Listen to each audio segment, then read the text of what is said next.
guys, and welcome back to the Lazy Girl's Kitchen. For those of you that are new, my name is Maggie and welcome.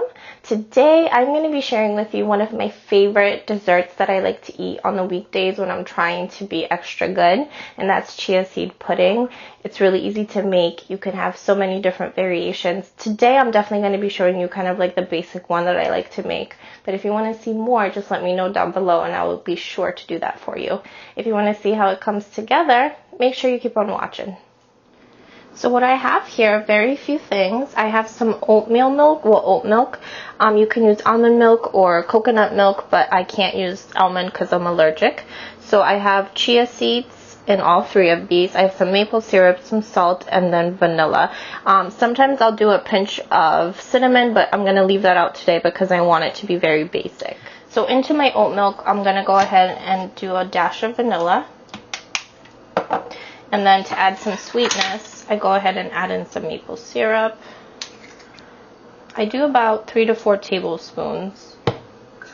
And then I do a dash of salt, just to bring out the intensity of all the flavors. And you're going to give this a nice whisk.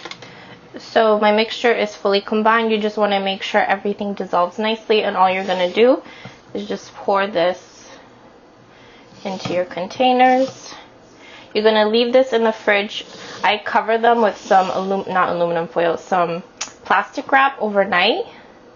And then in the morning when I go to enjoy it, all the chia seeds are kind of just combined and soak in all that goodness.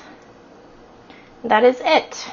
I top it with fruit in the morning. You can sprinkle chocolate, you can sprinkle anything you want. Really, this is just kind of like a basic chia seed pudding recipe. I really hope you like it as much as I do, and I will see you guys next time.